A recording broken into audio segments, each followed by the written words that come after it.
We have on Wednesday, October 17th at 10 a.m. Shailoka. It's the Kuwait tradition tea, and it's for ladies only. And we even have Arabic club. We also have memorized Juz Amma and Surah Al-Kahf every Sunday at 5:30 p.m. for Juz Amma and 6:30 for Surah Al-Kahf. And every Monday at 7 p.m. we have Divine Wisdom from the Last Testament, and we also have Stories of the Prophet every Thursdays at 7 p.m. We also have every Thursdays at 5:30 Islam 101, and in the morning 10:30 a.m. we have the art of reciting the Holy Quran.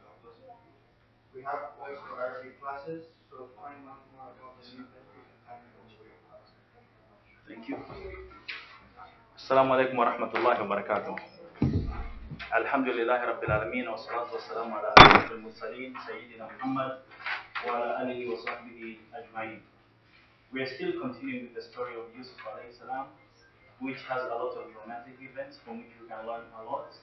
And last time we learned that he was appointed a minister, and during that time he was giving provisions to people who went to Egypt.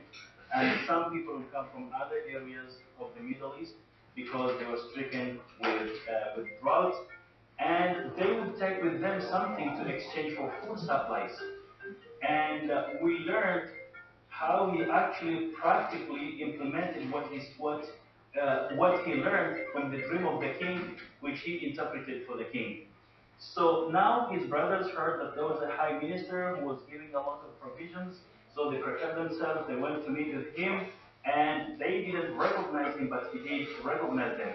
So the question is, how many brothers went to meet with him? Altogether, they were 12, including Yusuf alayhi salam. So he had only one full brother, which was Benjamin. He has only one full brother who was Benjamin. And actually, after Yusuf left, Benjamin was also mistreated because he was not a full brother to those 10 brothers. Now, although Yusuf had been interpreting dreams of others, until now his own dream wasn't interpreted. If you remember, he told his father that he saw in a dream 11 stars and the sun and the moon all prostrating before him, and his father advised him not to reveal the dream to his brothers, because his father knew that the brothers would be jealous and then plot against him. So until now, his own dream isn't interpreted. It's going to be interpreted towards the end of his life, and we will see what will happen, how he will be treating his brothers who were bent on killing him at the beginning. So here the question is, how many were Yusuf brothers who went to Egypt? They were 10 because actually Yaqub was his father. And if you hear the name of Israel, it comes from Yaqub. So the children of Israel are the children of Prophet Yaqub alayhi salam. So altogether, the children of Yaqub who went to Yusuf looking for supplies were 10 because he had kept Benjamin with him. Because he loved Yusuf so much, Yusuf had left, then Benjamin was giving him comfort and solace, because whenever he looked at Benjamin, at least he got some comfort.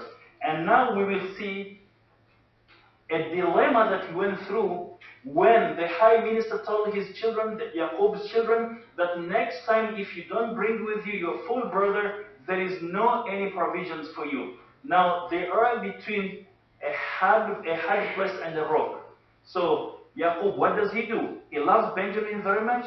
He doesn't want him to leave, and he knows what happened to Joseph when he had left, and at the same time, they need food supplies badly. What to do? So we'll see what happened.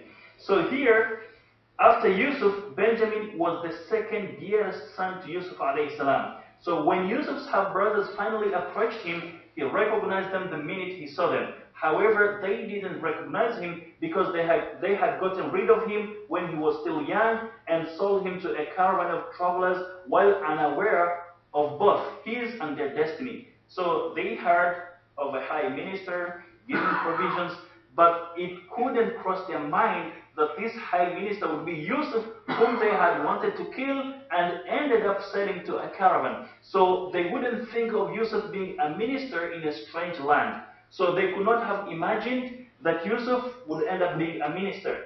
And actually, Asudi and said that Yusuf started talking to his half-brothers. So all those 10 were half-brothers, his full brother remained. So Asudi said, When they approached Yusuf, eventually he initiated the talk and started by asking questions. The first question was, "What brought you to my land?" They replied, "O High Minister, we came to buy provisions." He then remarked, "You might be spies." They said, "God forbid." Then he asked them, "Where are you from?" They replied, "From the land of Canaan, and our father is Allah's Prophet Yaqub." Actually, this is the land of Canaan, Canaan. So here, they traveled all the way from here to Egypt, because this land had been stricken with famine as well as parts of Egypt. So they heard that there was a high minister here giving provisions. So you take a little merchandise, you exchange it for a lot of foodstuffs. So there were 10 sons of Jacob, who traveled all the way to Egypt and ended up in the court of Yusuf alayhi salam. So before I continue, I have some quotes here. The first one, this one here, says, "Judge a man by his questions rather than his answers." So judge a man by his questions rather than by his answers. Now Yusuf here, he recognized them, but he wanted to know more about them. He wanted to establish why if they were liars or not. Because maybe they heard of a high minister, they assumed he doesn't know them, so they could lie. So by asking them questions, he had a lot of, he had a point, or he had an intention, and he wanted to discover some things. And actually, about questions, there is another one, another quote which says, "Successful people ask better questions, and as a result, they get better answers." Successful people ask better questions, as a result, they get better answers. And actually, there are some people who do ask questions for the sake of asking, or for example, someone has given a presentation, someone has given a talk, and someone says, "Let me challenge him." So they're not asking because they want to learn, they're asking because they want to challenge a person. But actually, a believer or a Muslim has to ask questions that have a meaning, from which he will learn something, from which something will be established. And Yusuf is teaching us here. He was not asking just for fun. He wanted to establish something. He wanted to know, first of all, if they were liars, and he wanted to confirm that they were his brothers, and he wanted to hear from them what they would say about him, because they didn't recognize that he's a minister. So they wanted to know what they would say about their brother, whom they had thought he was killed or he had been sold somewhere. So there was a purpose for him to ask these questions. There is also another quote which says, knowing the answers will help you. Knowing the answers will help you in school, but knowing how to question will help you in life. Knowing the answers will help you in school, but knowing how to question will help you in life. So what it means here, everything that you see, you have to question it, you have to look for answers. The aim of that is that to get some insight, or to know more, or to see how what you see can help you. So asking is very important, especially if those questions are well phrased with good intent. So Yusuf asked him, "Does he have other children apart from you?" So he continues to ask his half-brothers, "Does your father have other children apart from you?" They say, "Yes, we were 12 brothers altogether. Our youngest brother, who used to be the dearest to our father, died in the desert." So they assumed that Yusuf had died in the desert. "His full brother is alive, but his father kept him, so that his closeness to him compensates him for losing our youngest brother who died." So Benjamin was, so to speak, was in lieu of Yusuf alayhi salam in terms of comforting Yaqub alayhi salam. And this is one of the reasons why Yaqub didn't allow them to take him in the first place when they were going to Egypt to get provisions. So Yusuf orders that his half-brothers be honored and allowed to remain in Egypt peacefully. So imagine his 10 brothers, half-brothers, who had wanted to kill him, to get rid of him, who tortured him, who insulted him. Now he's in high position. Instead of retaliating, he's commanding his people to treat them well in Egypt where they are. If it were another person, he would revenge, or he would ignore, or he would tell everyone that, "You see, these people wanted to kill me." But Yusuf never did that. One of the reasons, he's a good person, he's a prophet, he doesn't exchange good for bad. Two wrongs can't make a right. Two wrongs can't make a right. So he orders that his half-brothers be honored and allowed to remain in Egypt peacefully. Yet he recognized them. They wanted to harm him, and they did insult him when he was still young. So what happened after getting their provisions? And of course, he gave them provisions like anyone else because he knew they were suffering and his father was suffering. So he wanted them to have enough food to sustain them for some time. So Allah subhanahu wa ta'ala tells us, وَلَمَّا جَهَزَهُمْ بِجَهَازِهِمْ, translated as, and when he had supplied them with their provisions, he said, bring me that brother of yours from your father. So Yusuf alayhi salam receives them well, honors them, instructs his people, those working for him, to honor them, to let them live at peace in Egypt. He gives them provisions, and before they leave, he says, next time you come, you bring your half-brother. He was alluding to Benjamin, who was his full brother. Now, question here, what are the reasons that made Yusuf insist that his half-brothers bring his full brother the next time they come for provisions? Does anyone know? So Yusuf, as we will see, he used different methods, sometimes arousing their desire and sometimes threatening them, sometimes promising them, sometimes threatening, because he badly wanted to see his full brother Benjamin. So does anyone know what were the main reasons for that? Why did he insist? So that he could inquire about his father? But he could still inquire about his father from his half-brothers. They already told him the situation of his father. But his brother was more closer to the So father. his brother was more closer to his father. So his brother would give him more information than the half-brothers would give him. What else? He missed him. He missed him. Yeah, actually, as a full brother, he missed him badly. And actually, he was concerned about his welfare, about his well-being, because he knew he was the half-brother, not from the same father, but from different mothers. So he thought that maybe he was mistreated. So he missed him. He was concerned about him. What else? Any other reason? Why did Yusuf alayhi salam insist that next time you have to bring my full brother? If you don't, then no provisions for you. He threatened them, and sometimes he was promising them. So we said first he wanted to know more about how his father was faring, because he didn't trust fully those half-brothers because of what they had done to him.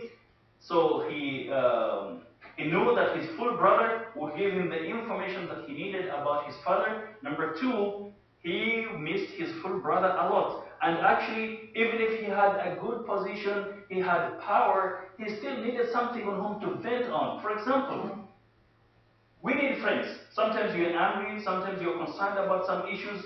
You need someone to talk to. You don't necessarily need solutions from that person, but when you talk, at least it comforts you. There is a lady, for example, who called me and said she had problems with her husband, and I told her, okay, let's meet and see how I can help you. So she came, she talked for 45 minutes. So while she was talking, I was preparing my notes, my points, how to answer and what to say. Finally, she said, thank you, Mr. Hassan, and she went. So she wanted someone to listen to her and to vent out. She didn't necessarily look for solutions. So you are in some situations, you find yourself needing to speak to someone, not necessarily expecting solutions from that person, but you just want to vent out. So Yusuf doesn't trust anyone. Although he has power, he has people working under him, but talking to a full brother is something different. And actually, even I have some quotes here. Let me see. The first one says, never underestimate the importance of having a person in your life who can always make you smile. Never underestimate the importance of having a person in life who can always make you smile. Loving others is the best part of life. So you need someone whom you trust, someone whom you know that he is honest, that you can share your happiness as well as your sadness. You can share your happiness as well as your sadness with him. So here, when he had supplied them with the provisions, which means that after Yusuf had furnished them with their food supplies according to their needs and gave them what they wanted to buy, he said to them, bring me your brother from your father whom you mentioned, so that he too receives his share. So this is another reason. So he wanted also, because he knew his father was suffering, so he wanted them to get more provisions. And according to the norm those days, each member of a family gets a camel's load of supplies. So he wanted them to bring their brother so that he gives them more and so that they get more to sustain them in their family. Especially he knew that his father was suffering and others were suffering as well, other family members. And also he wanted them to recognize the importance of their brother Benjamin. So when he insists that you have to bring him, then they know that he's an important part of the family, so they can't think of harming him or getting rid of him. So he's doing all this because he went through the ordeal when he was mistreated and insulted by his half-brothers. So he's concerned about his full brother, that he will go through the same ordeal he went through. So he wants them to feel that he is an important member of the family. So if they were insulting him, if they were looking down upon him, so that they start respecting him. So it is said that everyone was given a camel's load of provisions according to the prevalent norms of those days. And Yusuf had already asked them about their condition and their number altogether. They answered, we were 12 altogether, one of us left, but his full brother remained behind. He told them, when you return next year, bring him with you. So we have mentioned the reasons why he insisted. So the Quran says, قَالَ فَأْتُونِ بِأَخٍ لَكُمْ مِنْ أَبِيكُمْ. So he said, bring me your brother from your father. This is a verse in the Quran. So he justified his request saying, as written in the Quran, أَلَا تَرَوْنَ أَنِّي أُوفِي الْكَيْلَ وَأَنَا خَيْرُ الْمُنْزِلِينَ. So he says, don't you see that I have fully apportioned the measure of your provisions and that I have been the best host, the best of hosts to you? In other words, I have been very good to you. I have been generous. I have hosted you well. So if you bring your brother, you'll get even more. So here he's encouraging them. And actually, this is one of the methods of making someone do what you want. So you need to encourage him by promising him, by reminding him how good you've been to him. And if it requires threats, you might as well threaten the person. So as we say, as in school, we use a carrot and a stick. But in most of the time, in schools, they use sticks, not carrots. So we have to balance between a carrot and a stick. So he went on to encourage them to bring their half-brother Benjamin the following year. Conversely, he threatened them that if they failed to bring him, they would have no provisions. So they badly needed provisions. As we heard before, the land was hit with famine and drought. So he tells them, next time you come, if you don't bring your half-brother, then you will not get provisions.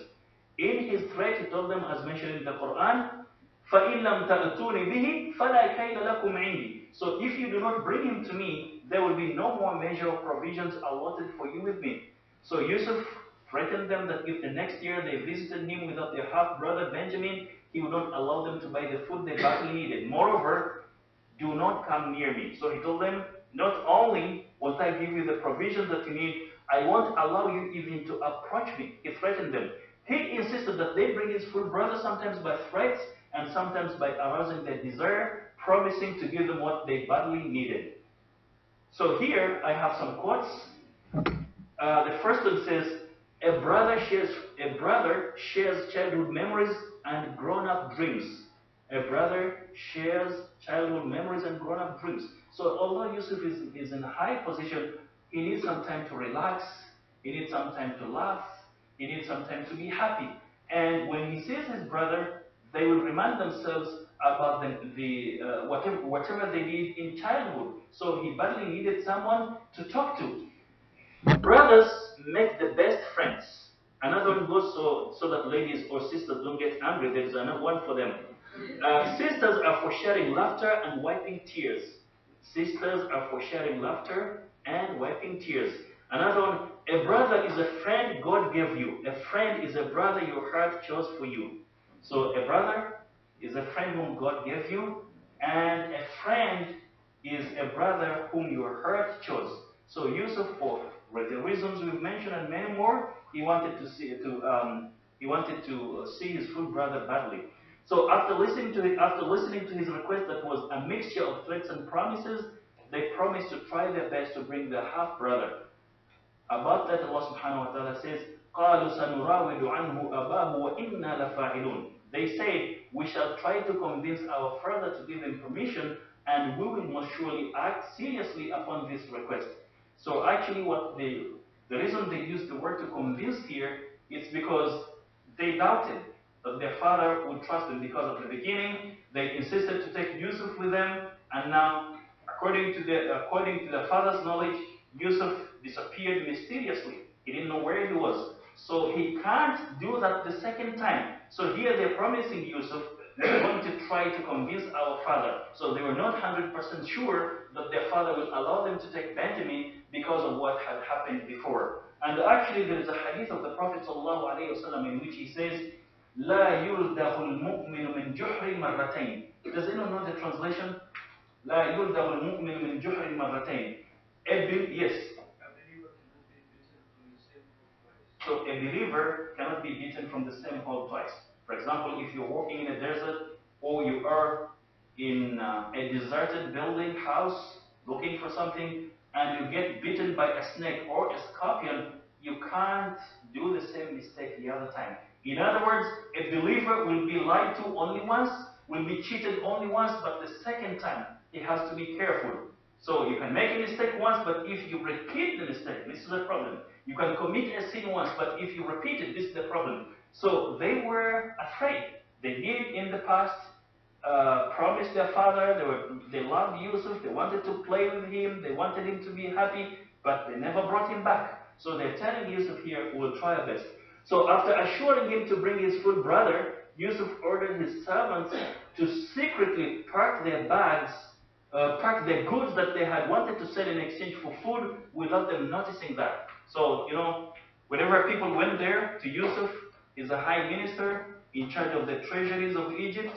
So whenever people came there, they would bring something to exchange for food. So they had brought some merchandise, which we will be talking about. So Yusuf, surprisingly, didn't take it. He just ordered his servants to take it back, to take the merchandise back, although they were given the supplies they needed. So about this, Allah says, وَقَالَ لِفِتْيَانِهِ جَعَلُوا بِضَاعَتَهُمْ فِي رِحَالِهِمْ لَعَلَّهُمْ يَعْرِفُونَهَا إِذَا انْقَلَبُوا إِلَى أَهْلِهِمْ لَعَلَّهُم يَرْجِعُونَ. He said to his servants, place their own merchandise back into their packs, so that they may recognize it when they go back to their families, so that they may return in hope for further aid. So there are some reasons why Yusuf did this, as we will see. So why did Yusuf do this? Why did he order his servants to place back the merchandise that his brothers had brought to exchange for food into their packs, and then they didn't know secretly? So by the time they reached home, they were surprised to see whatever they had taken to exchange for food was returned to them secretly. So what were the reasons? The first one, it was said that Yusuf alayhi salam did that because he was concerned that his father and his half-brothers might have no more silver coins to take back to him in exchange for food. So he wanted to see his full brother. He wanted to see as well his father. So he was concerned that maybe they are willing to come back with their full brother, but they may not have something to bring to exchange for the food supplies. So he gives them whatever they brought back, and they, according to some narrations, they were silver coins. So this is a clue on what the merchandise was. One opinion says it was silver coins. Number two, he wanted them to return those goods to him after arriving in their land, assuming that he had forgotten them. So he's placing back their merchandise, so they go, they know everything is okay, but when they reach home, they open their bags, they surprisingly find their goods returned to them. So they might have thought that, maybe Yusuf forgot to take them. So let us take them back to him, because he wanted them to go back with his full brother. So he did all he could in order to encourage them to go back with his full brother. C, he felt ashamed and embarrassed to take any compensation for the provisions he gave them. So these are his brothers, half-brothers, and the provisions that he gives them will go up to his father. So he is ashamed, since he's a responsible member of family, he's ashamed to take anything from them. And according to Islam, if you are in a high position or if you are capable, it's important to provide for your family, because if you do provide for your family, you get a lot of rewards. So as a member of that family, he was ashamed to take something from them in return for food. D, he wanted them to acknowledge and appreciate his extreme generosity and thus feel ashamed of what they had done before. So he wanted to be good to them, be generous to them, and when the time comes when they recognize him that this is Yusuf that we wanted to get rid of, so they would get ashamed without him saying a word, without him rebuking them, without him reminding them. So his actions will cause them to be ashamed because they will see, oh, this brother of ours, we hated him, we wanted to kill him. Now look at us, he's the one rescuing us. So by doing so, among others, he wanted them to feel embarrassed and to feel ashamed. Number E, he wanted to give more to his father because he knew very well that it was a year of drought and famine. So he wanted them, as we said before, he wanted to bring his brother also so that he gets his share. Because he's a right person, he's a righteous person, he's a fair person, a fair high minister, and according to the norms, every family member gets a camel's load of supplies. So he couldn't give them one extra. Others would complain, what about us? So he wanted them to bring their brother, full brother, to take an extra load of camel of provisions. To prove to his father that he was the most generous of all his children, and that would encourage him to send his full brother Benjamin with the other brothers the next year. So what do we learn from this? Yusuf alayhi salam badly wants to see his brother, and according to Islam, a family is a very important institution. So by being good to your family, you're getting rewards. And actually, as we said before, if you give charity to your family member, you get two rewards. The reward of charity and the reward of maintaining and developing family ties. And actually, it's a very big sin to cut your family ties. Even when the Prophet ﷺ was talking to his companions about the importance of family ties, one of them said, I have family members, I try my best to do good to them, I do favors to them, I help them, I am generous to them, but instead they do evil to me, they mistreat me. The Prophet ﷺ said, if you are telling the truth, then it is as if you are covering their mouths with hot ashes. In other words, you will be victorious over them here on earth and in the hereafter. And actually, there is a hadith in which the Prophet ﷺ says, if you want your provisions to increase, and if you want your lifespan to increase, to be given more lifespan, he said, you have to be good to your family members. So if you treat your family members well, if you're generous to your family members, according to this hadith, it says you will get more. Number two, your lifespan will be increased. Now, how can the lifespan be increased? Because according to the Quran, if time comes, there is no delay. Now here we are, the Prophet ﷺ tells us that your lifespan will be increased. What does it mean actually? So if, for example, Allah had predetermined that you will live on this earth for 60 years and 1 minute and 1 second, there is no delay at all. When the time comes, you'll die. And actually, it's surprising that when someone dies, some people blame this and that he didn't go to a hospital, his family neglected him, he quarreled with so and so. It's his time. When the time comes, there is no delay. So whatever reasons people might give, death is death. When it comes, it comes. So what does the Prophet ﷺ mean that if you want your provisions to increase, your wealth to increase, and if you want to be given a longer lifespan on earth, then treat your family members well? What does it mean? Yes, Odema? It means that it's like as if he did those work for the extra 10 years. So, for example, if Allah had predetermined that you live for 60 years, and you are a good family member, an active family member, doing good to your family members, Allah will give you more in rewards, not in years. So He will say, for example, he is a righteous person. If I gave him 10 extra years, how many good deeds would he do in those 10 extra years? So He gives you rewards according to those years which, if you were given and which you would have invested well, you would have done good deeds more. So Allah rewards you more in terms of comparing what you're doing now, and if you would have been given more time, what would you have done? So this is what the hadith means. So Yusuf alayhi salam, as we've seen, he tries his best. Even he didn't take their merchandise, he returns it to them so that when they get home, they bring it back to him. And as we said, for those reasons. So what do you think about this? So sometimes he threatens them, if you don't bring your half brother, no provisions next year. And then secretly he orders his servants to bless back their merchandise in the pack saddles. So what do we learn from this? And actually, during that visit, the first visit, he didn't tell them who he was. So they went back knowing that this is just a stranger who happens to be a good man, a high minister. They didn't know that this was the Yusuf that they wanted to kill. So what do we learn from this, from all these measures? Yes, sister. He wants to make sure that they'll come back. Yeah, he wants to make sure that they will come He's back. tempting them by giving them all the stuff. Yeah, so he's tempting them to make sure that they come back. And this shows the importance of having brothers and sisters. So you have a brother, you have a sister, you're lucky, but you neglect her, you neglect him. Yusuf is teaching us the importance of family. Family is very important for so many reasons. So,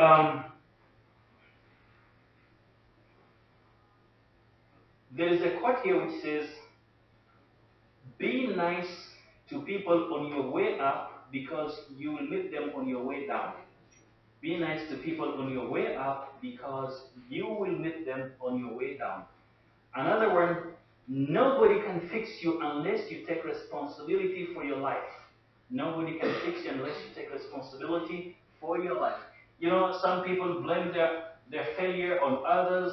They blame their unhappiness on others. It's you, not others. You know, in psychology, there is what they call stimulus and response. Something happens. It's inevitable. You wouldn't have avoided it. But how you respond to it? One situation might happen, but two people might react differently. Another one will take advantage of the situation. Another one will be miserable. As we said before, one father with two children, one of them is a complete success, another one is a complete failure. And when both of them were asked, they said it was our inspiration came from our father. The one who was successful said, you know, my father was a negligent person. He didn't take care of us. He didn't take care of the family. He was a drunkard. So he didn't do anything for us. So when I grew up, I didn't want to be like my father. Another one just imitated his father. So one situation, two people will act differently. So what was their merchandise? So Yusuf alayhi salam returned their merchandise back for the reasons that we've already mentioned. So some exegetes of the Noble Quran have different opinions about the nature of the merchandise that Yusuf's half-brothers took with them, hoping to exchange it for the provisions they badly needed. According to the people of the book, Jews and Christians, they were large bundles of silver. So they brought in large bundles of silver to exchange for food. Some Muslim exegetes and historians maintain that the merchandise was silver coins. So these Muslims concur with the opinion of the people of the book. Ibn Abbas said it was footwear, slippers, and hides. So shoes, slippers, and skins. So others opined that there were 8 leather bags of fine flour. There were 8 leather bags of fine flour. So all these are opinions about the merchandise that they brought, but the majority of the historians said they were silver coins, and Ibn Abbas says they were footwear. Now, why didn't Yusuf just give them food supplies without them bringing anything to exchange for food supplies and other items? Why did the people have to bring something in order to get the supplies they badly needed? Why didn't they just get it for free? Any answers? Why didn't they just get the provisions for free? Yes. You couldn't give to people of other countries, and you couldn't just give away their valuable food. Yeah. The local people would be very angry. So actually, yes, the local people will be angry, and this will bring problems with the people that you're dealing with. And also, they would have accused him that because he's a stranger, he's giving to his people and doing this and that. So to avoid all that, people had to bring something to exchange for food supplies. That's one. Number two. So that they value whatever they get. So that they value what you get. You know, when you get something for free, you don't necessarily value it. But if you pay for it, you will consider it. And actually, this is one of the reasons some people, for example, if you give them free services, they don't take them. For so many reasons. One of them, they say, you know, if, for example, I take a class for free, I would be embarrassed to criticize the teacher. I would be embarrassed to complain. Or if he gives me something for free, maybe the quality isn't good. So there are reasons whereby people don't like to get things for free. So they had to give something in order to get something, in order to value what they got in exchange for what they gave. What else? Why did they have to bring something? Yes, Not to circulate supplies. yeah, this is a very good point. So actually, in the world, we benefit one another. So we see what those people don't have, we give it to them, and what we don't have, we get it. So we exchange benefits, we exchange supplies. So you are not a liability on others, and this is to your benefit. People will feel that you are an important person because they're getting something from you which they do not get. And as we said before, the Prophet ﷺ says, the best person is the most beneficial to others. So you want to show your worth. So you're bringing something which others don't have to exchange for what they have. We can call it barter system, whereby everyone benefits. And this is how the world works, and this is how the economy works. What else? Why do they have to bring something? So that they don't become lazy. Because if you always get things for free, you will become lazy, depending on others. So you need to work, and actually when you work hard, as we said before, it's to your benefit. Now, was it discrimination when Yusuf decided to return the merchandise of his half-brothers? He didn't do it to other people, only to his brothers. Was it discrimination? Was it nepotism? So how can we justify it? Any answers? Goodwill. So charity begins at home. What else? The story has to be completed. Yet the story has to be completed. It has to go on. Justice has to be brought about. Yeah, justice has to be brought back to the moral because they did bad to him, they mistreated him. So all in all, he's showing them that he was a good person and he wants to embarrass them. So it's not about nepotism, not about discrimination. It's about teaching morals and manners, good values. What else? I think he had a mission. He had a mission. Yes, the mission of bringing his full brother. Yes, he had a mission. So he had to do all this in order to fulfill a mission. Actually, this brings us to something. Most of the time, we are quick to judge people or to judge their actions without knowing the context. So before you judge someone, before you criticize someone, before you speak evil of someone, learn the context. Ask him why did he do it? Because we come from different backgrounds, different experiences, different lifestyles. So when someone does something, if you don't know the context, don't blame the person. Don't criticize the person. And if you happen to ask the person why he did it, and he tells you the reason, you'll feel sorry for that person. So this is a lesson to us. Don't quickly judge someone when he does something which, according to you, might be weird. Or many people have the tendency, if I like something, if someone likes something, he assumes everybody likes it.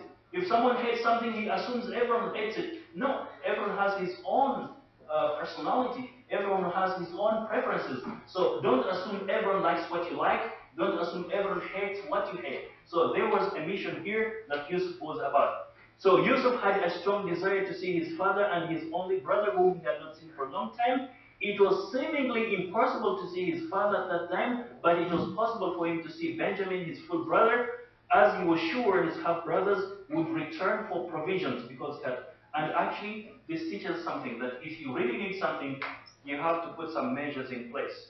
Then after that, you pray to Allah to bless your means. So don't just sit and relax and just ask Allah to help you. Do something to get what you want. However, if you are a believer, if you are a Muslim, don't go beyond the parameters of the teachings of Islam. Don't say means justify ends. Means do not justify ends if they are against the teachings of Islam. So this is a lesson to us. If you need something, work for it, aspire for it, think about it.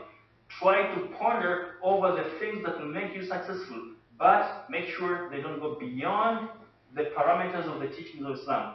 So besides, he instructed his servants to put back into their saddlebags, to put back the merchandise into their saddlebags,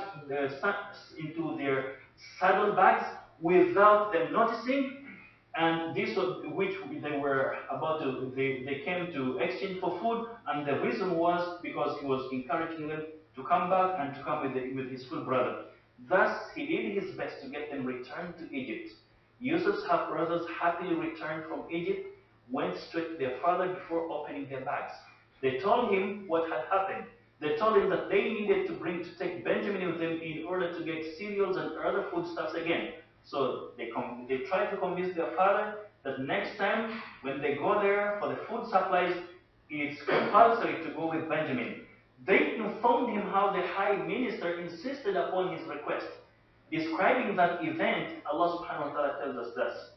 فَلَمَّا رَجَعُوا إِلَىٰ أَبِيهِمْ قَالُوا يَا أَبَانَا مُنِعَ مِنَّا الْكَيْلُ فَأَرْسِلْ مَعَنَا أَخَانَا نَكْتَلْ وَإِنَّ لَهُ لَحَافِظُونَ. And let me first translate this. So when they returned to their father, they said, "Oh, our father, we have been prevented from any further allotment of provisions if we fail to meet the high minister's request, which was to take with them his full brother Benjamin. So send with us our brother, so that we may have our measure, and most surely we will safeguard him." So they're telling their father, "Send us with our brother, so that we get our measure, our provisions." Now you see the problem here with translation is in Arabic. I heard on TV someone translating, it says here, فَأَرْسِلْ مَعْنَا أَخَانَا نَكْتَلْ. So send with us our brother so that we take our measure. Actually, naktal, it means we will take our merchandise to them, then they will weigh the merchandise, and then give us in return some provisions. So naktal is to weigh something in order to get something else. Now, that person, I don't know why, if he was a scholar, he was talking about the story of Yusuf, he thought the name of Yusuf's brother was Naktal. So bring to us our brother Naktal. So Naktal means to take the merchandise we have, they will get weighed, and then we'll get in return some foodstuffs and provisions that we need. So he thought this was the name of Yusuf's brother. And this is a problem. So what was their father's response? And actually, this is very difficult. So they insisted at the beginning to take Yusuf with them to play. Yusuf didn't go back to his father. And now when they badly need the supplies, and the condition is to take their half-brother, they don't know what to do. So about Yaqub's response, Allah subhanahu wa ta'ala tells us this. قال هل آمنكم عليه إلا كما أمنتكم على أخيه من قبل فالله خير حافظا والله أرحم الراحمين. He said, am I to entrust you with him as I entrusted you with his brother before? Yet it is Allah alone who is the best of guardians, and he is the most merciful of the merciful. Now in this verse, Yusuf doesn't outright rule out sending Benjamin with them. So at the beginning he says, how come? How shall I entrust you with him? As I entrusted you with Yusuf, he didn't bring him back. But at the same time he says, Allah is the best guardian. So in other words, he doesn't rule out not sending Benjamin with them, but he needs to think. He needs to pray a lot.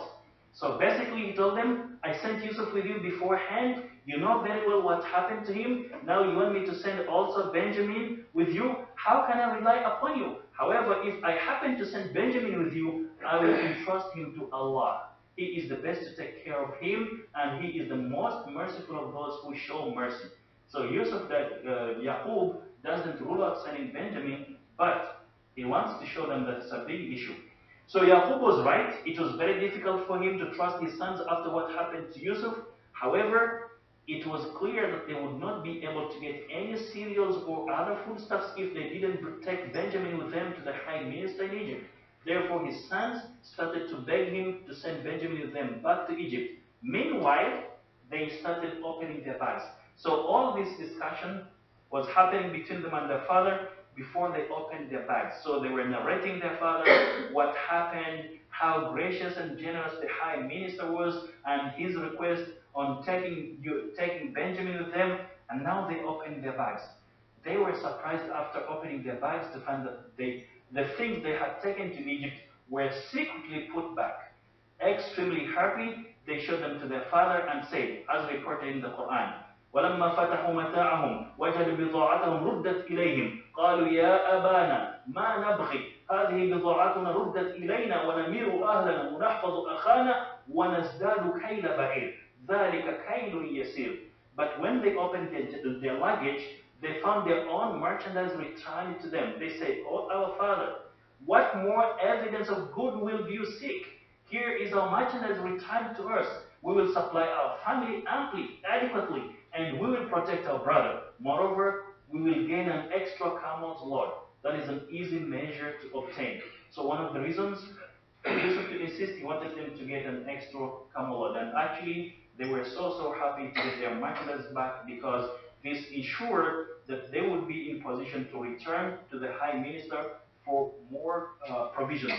So why was Yaqub worried? Yaqub was worried that what had happened to Yusuf might happen to Benjamin. So at the beginning, they convinced him, they tried their best to let him allow them go with Yusuf. In the end, he didn't come back home. So Yaqub now is concerned if he allows them to take Benjamin as well, it will be the same story. He never forgot the ordeal and stress caused by the mysterious disappearance of Yusuf. Moreover, Benjamin's presence was a great consolation for him. He imagined how he would fare if Benjamin was also lost. In such a situation, he would never find anything or anyone to console him. As such, nothing would mitigate his pain and agony. It is also said that Yaqub would find in Benjamin the smell of Yusuf in which he would find consolation. So whenever he missed Yusuf, he would sit with Benjamin, finding him the smell of Yusuf. Now, there's something that we learn from here. So Yusuf was lost, although his father was optimistic that one day he would meet with him, he was not totally convinced that Yusuf was dead. So whenever he missed him, he would sit with Benjamin, and this would be a way of comforting him in whom he would get the smell of Yusuf. What do we learn from this?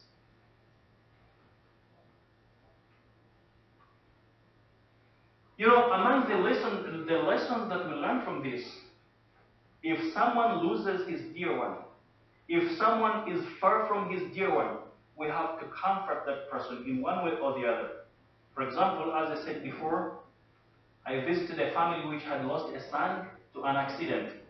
And everyone in the house was blaming the father. Why did you buy him a motorcycle? Why did you do this? You are the cause of the death of your father. I told them, don't say that. Instead of comforting him, now you're blaming him, adding salt on an injury. So this is not the time. He needs consolation. He needs comfort. And actually, everyone in life has the person he loves the most. So we bring that person to this person in order to seek consolation. And actually, if it's possible, let the person meet a psychiatrist. You know, in some cultures, it's a taboo for someone to go to a psychiatrist, even if he has some mental problems.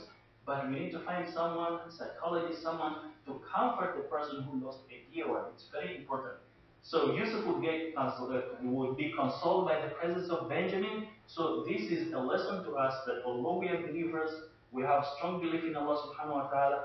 When we lose our dear ones, we have to find some way to console ourselves. Don't just sit by yourself in isolation, angry, sad. Interact with the people.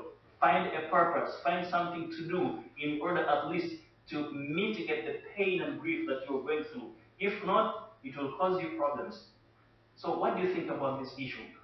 When someone loses someone, to seek advice, to go to a specialist, to look for activities that at least will mitigate his pain. What do you think about it? Any opinions about this? Because if you sit isolated, your isolation, agony and sadness among others will not bring back the person whom you lost. So actually, it's going to ruin your life. And if you purposely ruin your life, you're responsible. As we said before, our bodies do not belong to us. And this is one of the reasons why the Prophet ﷺ tells us that whatever you feed yourself with is charity, because the body belongs to Allah. So you are feeding the body of Allah subhanahu wa ta'ala. You want it to be healthy. Allah rewards you because this is His property. Your body isn't your property. Your body is Allah's property. So everything that you do to benefit your body, which is Allah's property, you get rewarded by Allah subhanahu wa ta'ala. So if you try hard to try to evade, to mitigate sadness or agony, then you're rewarded by Allah subhanahu wa ta'ala for that. So, on the other hand, it was obvious that the cereals and other foodstuffs they had brought from Egypt were not going to be enough for the family for a long time. Therefore, it was necessary to get more cereals and other foodstuffs. Thus, it was imperative for Benjamin to travel to Egypt with his half-brothers to get more cereals and foodstuffs. Now, Yaqub is in a dilemma. They badly need foodstuffs. At the same time, it's difficult for him to allow them to take his beloved son, Benjamin. And actually, there is a quote here which says, "Grief is the price we pay for love." Grief is the price we pay for love. So if you love someone and that person disappears, whether he's dead or still alive, he goes where, and you don't know exactly where he is, you will be stricken with grief. But if you are a good Muslim, you become like Yaqub. You take someone else as consolation, or you do some other activities that at least will make you forget. And of course, don't forget dua, to pray to Allah subhanahu wa ta'ala. So Prophet Yaqub was indecisive and thus found himself in a dilemma. On the one hand, the sustenance of his family was inadequate, and on the other hand, he was worried about the destiny of Benjamin. Eventually, after due consideration, he caved in due to his son's insistence in imploring him to take Benjamin with them. So they kept insisting. They used different methods until finally he allowed them to take him. Now, before taking them, he did something. He wanted them to vow to Allah, in the name of Allah, to swear in the name of Allah, that they will take care of him and that it will never happen like it happened to Yusuf alayhi salam. So before allowing them to go, he says, now you have to vow to me in the name of Allah that you will bring him back. So before I go there, we have some quotes here. If you want to grow, you need to get over any fear. Over any fear you may have of making mistakes. So if you want to grow, you need to get over any fear you may have of making mistakes. And actually, there's another quote: if you are afraid of making mistakes, sit and do nothing. When you do nothing, no one will blame you. But when you do something, of course, the more you do, the more you make mistakes, and the more you do, the more they criticize you. And actually, there's an old man who advised his grandson. His grandson was complaining that, I'm always good to people, I always do good things, but people always talk negatively about me. People always criticize me, yet I help them a lot. So his grandfather told him, my grandson, if there were two trees of oranges, one has ripe oranges and another one has none, which one would be frequently pelted with stones? The grandson said, of course, the one that has ripe oranges.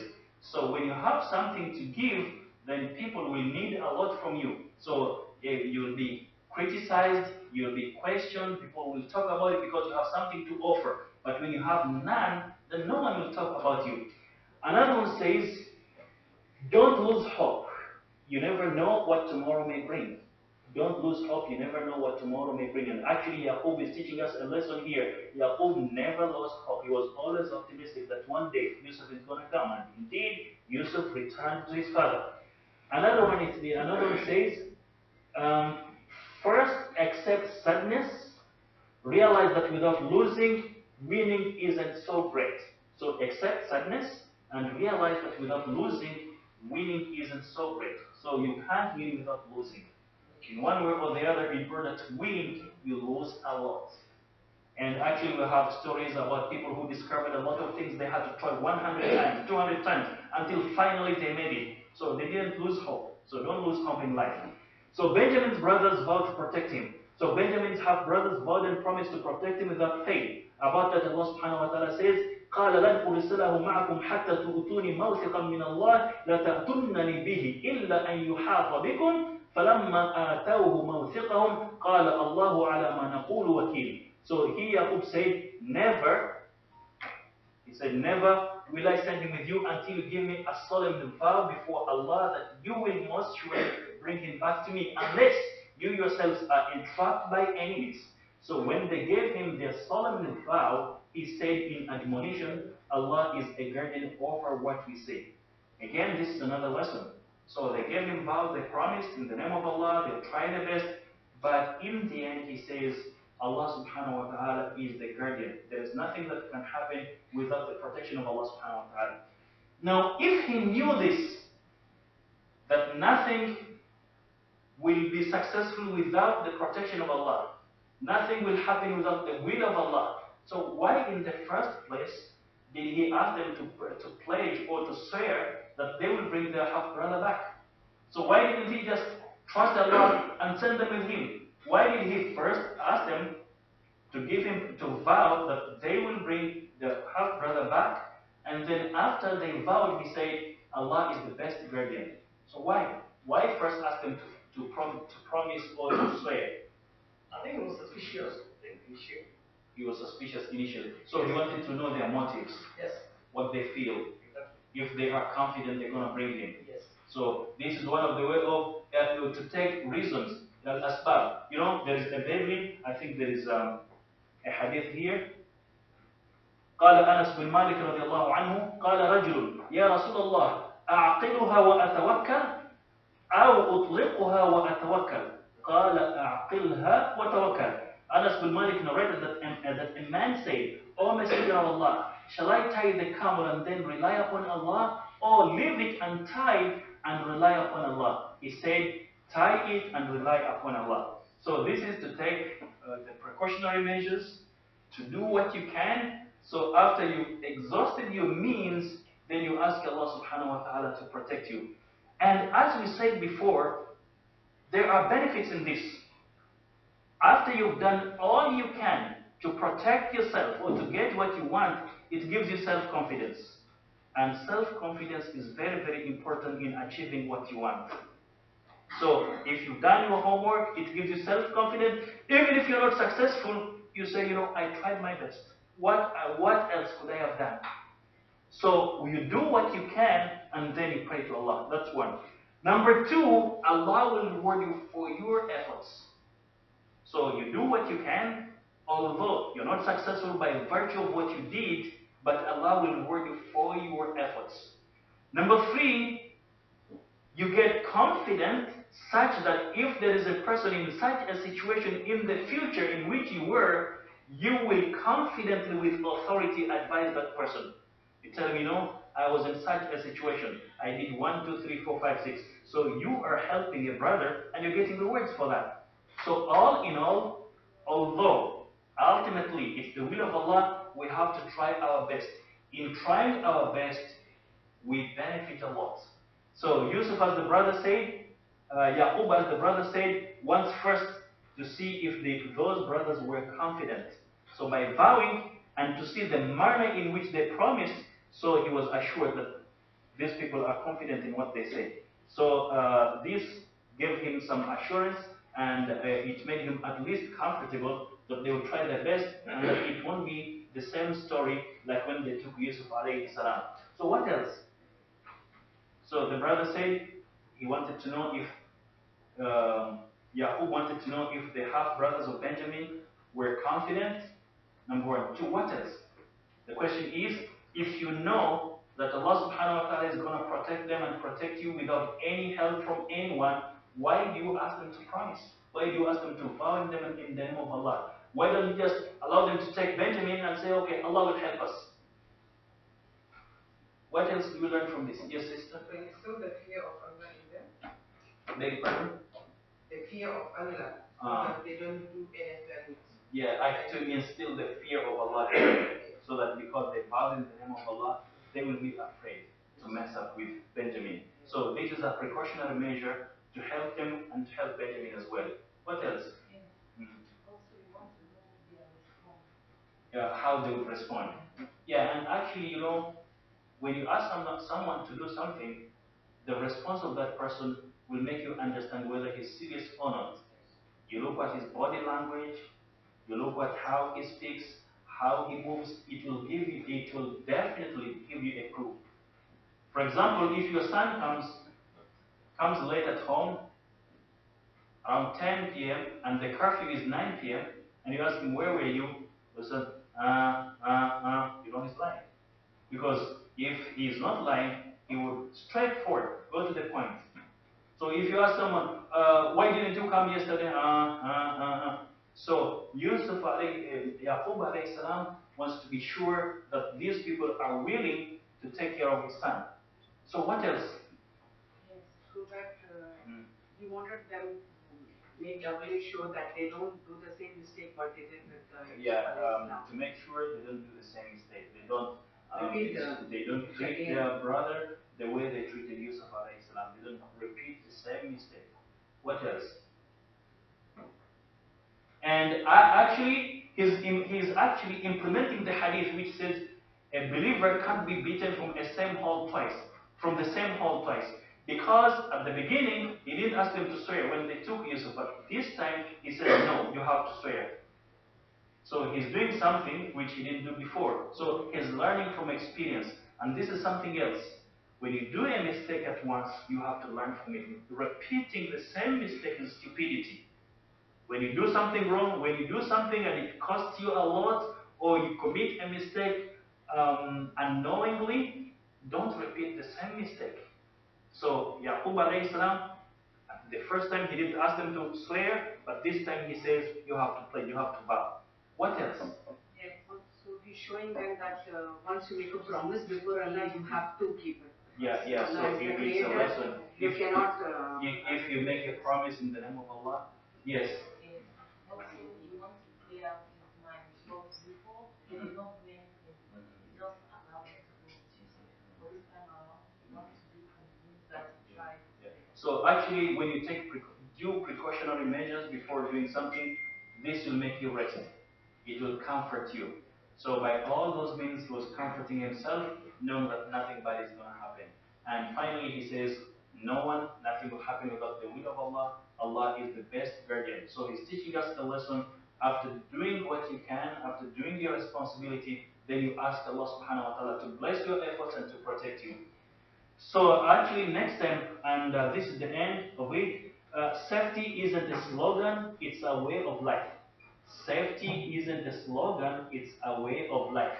So it's a way of life to make sure we're safe and to make sure our loved ones are safe.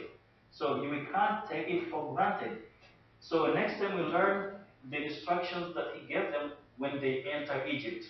So he has taken vows from them, they will protect Benjamin, and now he's giving them instructions, safety measures on how to enter Egypt, and we will discuss why did he have to give them all those safety instructions being a believer in Allah. So there are some reasons why he did that, and we will learn about those next time, as well as how they were received the next time with Yusuf and Benjamin, and what happened. There is something strange that happened. So any comments, any questions? Yes, sister? One good lesson to learn from this, the way he treated his brothers, is to always change, bad with good. When people treat you bad, you treat them good in return. Yeah, actually, when someone mistreats you, he expects you to retaliate. But if you don't and rather keep quiet, it will haunt him. He will be afraid. Maybe he's planning something. Maybe he will do this and that. So this is a very strong whip when you do good to someone who mistreated you. What else? Any other comments or questions? Yes. The argument they always use, I hear him quote about using seatbelts in cars. Yeah. As a teacher, I heard it all the time. We try to get the parents to put the kids with seatbelts, and we're like, well, no, it's in God's hands, If the accident's going to happen, the accident's going to happen. Yeah, There's the logic. that's a flimsy argument. And actually, I heard of a person somewhere in one of the countries. This person had a high position and he knocked someone's car. And he says, God has had predetermined that I will knock your car, so don't blame me. So so you take your precautionary measures, you do what you can, and you leave others in the hands of Allah subhanahu wa ta'ala. But don't do mistake and then complain, and then just fight with Allah, that Allah predetermined everything. Otherwise it would be chaos on earth. Someone kills someone and says, it was predetermined. Someone steals, it was predetermined. So it would be chaos. So you protect yourself, you take precautionary measures before undertaking anything, and then rely on Allah subhanahu wa ta'ala. And actually in history, if you read the story of the prophets and messengers from Adam up to Prophet Muhammad sallallahu alaihi wasallam, they were not victorious by virtue of their precautionary measures. It was by Allah's intervention. For example, Muslims were 313 during the first decisive battle in Islam, the Battle of Badr. And the polytheists, how many were they? 1,000, heavily armed, well determined. But the Muslims vanquished them. You know what happened? Allah sent angels to help them. So Allah saw their faith, determination, He did help them. So in so many ways, for example, the Prophet ﷺ, when he was immigrating from Mecca to Medina, he had taken all the precautionary measures. In the end, the enemies were reached at the cave where he was hiding, and Abu Bakr was panicking, saying, you know, لو نظر أحدهم تحت قدميه لأبصرنا. If any one of them looks beyond, beneath his feet, he will see us. The Prophet ﷺ says, Ya Abu Bakr, ما ظنك باثنين الله ثالثهما. Oh Abu Bakr, don't think that we are only two. Allah is with us. So it was here divine intervention. Imagine all the precautionary measures the Prophet ﷺ had planned well, but eventually the enemies were there at the entrance of the cave. So here divine intervention comes. So it was all divine, but still we have to learn the lesson that we work. But these precautionary measures was a very good lesson to the Prophet ﷺ and to others. It gave him determination, it gave him self-confidence. On top of that, he was rewarded by Allah subhanahu wa ta'ala. For example, Musa, as we learned, he strikes the sea with his rod. It separates. So, was it by the virtue of the rod? No, it was Allah's intervention. So, do what you can and leave the rest to Allah. But don't just sleep and say, Allah will help me when you're sleeping. What else do we learn, or any other questions? Yes? You're saying that when people pass away, like he's mourning his son and he's still inside, you shouldn't feel sad because it's your body and all that. I just want to ask, like some people a year later are saying, put your son and your mother passed away. This was a year ago. Look at what she's doing and she lost her son, but it was 2 years ago. They still judge people for having a good time when your son has passed away, even if it's been 6 months or a year. And what's the mourning period? What's a good length of time before you should start judging your son? Okay, any answers to this mourning period? Any answers? She's asking what's the mourning period. Any answers before I answer? What mourning? If anyone dies, so what's the period in which you'll be in sadness? For how long? I think it's only 3 days. Okay, if it's a normal person, 3 days. But if it's someone's husband, a wife, her husband died, how many? 4 months. 4 months 10 days. and 10 days. 4 months, and so if a wife lost her husband, she will be in iddah. She will stay at home for 4 months and 10 days. If it's any other person, just and actually being in iddah doesn't mean always you be sad, you cry. No, you can talk to the people. Yeah, actually, the Prophet ﷺ taught us that if you lose your dear one, you say Inna lillahi wa inna ilayhi raji'un.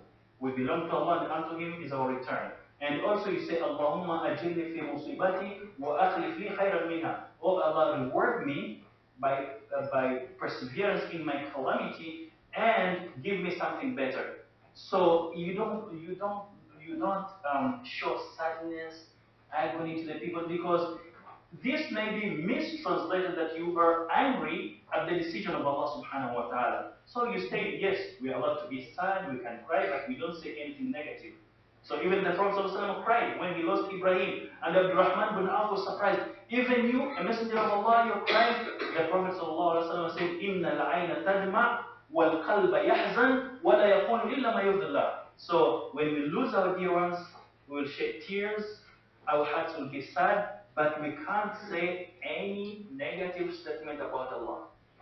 So, yes, you cry, yes, you're sad, but at the same time, interact with people with, because some people, when they lose their dear ones, you go visit them, they don't smile, they're always complaining. No, it's not this way. Yes, you can cry, you can be sad, but be normal. How about celebrating Eid? Like in India, they don't celebrate the Eid, the first Eid especially, even if it's 1 year. They don't celebrate? Eid. Eid. Ramadan. So if, for example, someone lost his dear one, Yeah. during Eid they don't The celebrate. family doesn't celebrate. No, this is un-Islamic. They don't celebrate this, you should not be having a feast at home or It's new not. clothes. And actually, you know what? You know what? This is One of the differences between our celebrations in Islam and other celebrations in Islam, while celebrating, we are actually worshipping Allah. For example, on Eid, what do we do? Let's say Eid al-Fitr. What do we do? we pray and we make dua. We make dua. We pray. We meet our relatives. This is ibadah. So you by celebrating in Islam, you are actually worshipping Allah subhanahu wa ta'ala. So go and read anywhere. What we do during Eid al-Adha, Eid al-Fitr, it's worship. So why do I stop worshipping Allah because of the death of someone? So that person who died, if he was a good person, is enjoying himself. So why should I torture myself over someone who is not enjoying himself? No, this is un-Islamic. Yeah, this is very much followed in India. Yeah, actually, it's a cultural thing. It has nothing to do with Islam. Yusuf was in Egypt. Where was Yaqub? Which country then? Yeah, we said it was in Canaan, which is currently Palestine. We showed it on the map here. Let me go back. Yeah, here. Yeah, yeah, Canaan. Yeah, Palestine. Oh, Palestine now. Yeah. And any period for a man to mourn his wife? No period. Actually, yeah, it's included in 3 days. 3 days. Too cheap for her.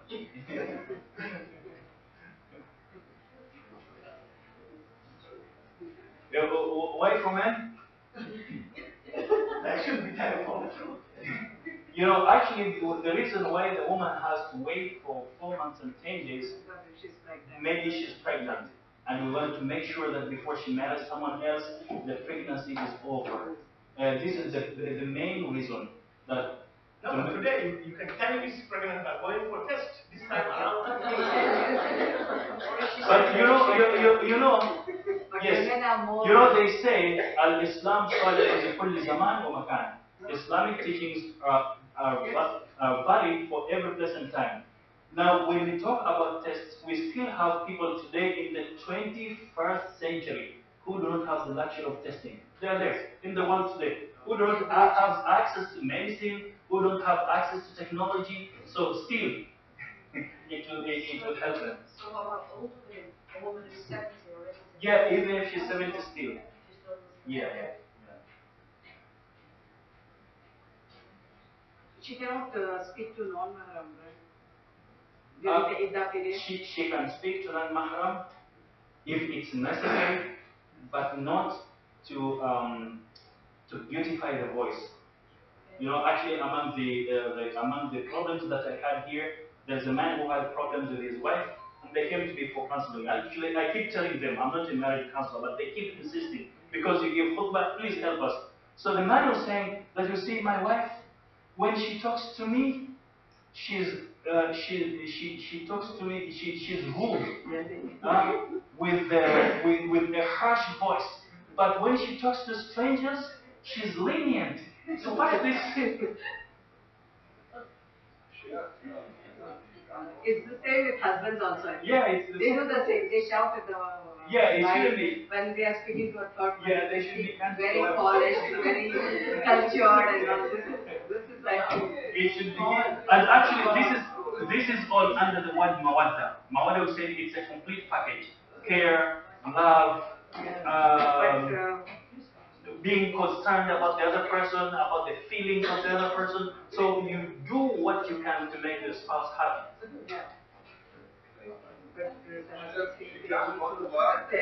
She can anger on their wives only. She can go where? To work. Okay, now scholars say if that work is very, very necessary, there is no one who can fend for her, no one who can support her, and under her there are some dependents. So if it's compulsory, and the workplace will not give her this morning period, she's allowed to go to work, but at the same time, she has to maintain what they call hishma. She has to maintain good norms, manners, not to interact with the men. But this is when it's very, very, very compulsory. No one is taking care of her. In many cultures, for example, when someone dies, people donate a lot of money. So this money can sustain the family even for a month, 2 or 4 months. And actually, there is a problem. There is someone who said in a court that you see, this world is weird. When someone is ill, people don't donate money. They wait until he's dead, then they will donate a lot of money. Why didn't they donate the money when he was ill so that he can be treated? Do you have an idea according to the Kuwait law? Yeah. A woman after her husband can stay 130 days in home paid to have a salary? 130 days. She gets a salary. It's good. Yeah. And how about cooking at home? Like in India, 3 days you're not supposed to cook at home, not on the fire. Like you're making tea or making food for 3 full days. All the food comes from outside, like either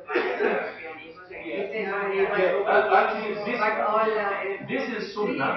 It is sunnah if someone lost a husband to cook for her and bring food to her. But if there is no one bringing food, then she can cook for herself and for the family.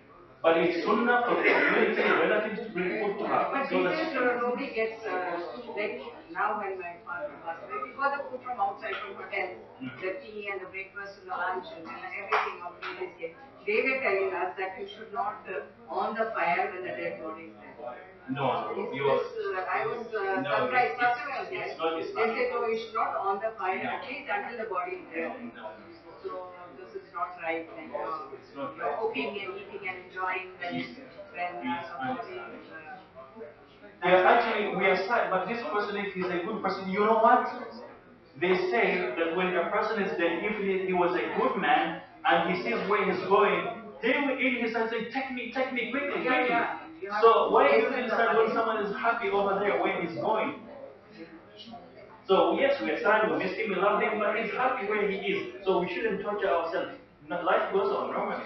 We eat, we drink, we sleep. These are the cultural aspects people have brought into religion. Yeah, this is problem. Mixing between culture and religion. This is a big problem.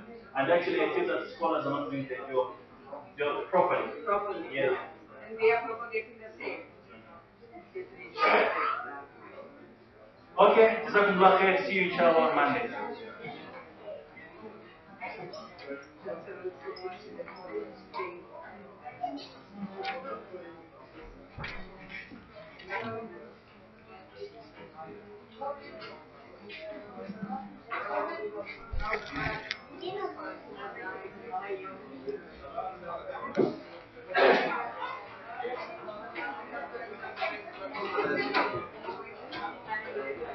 You forgot to take pictures.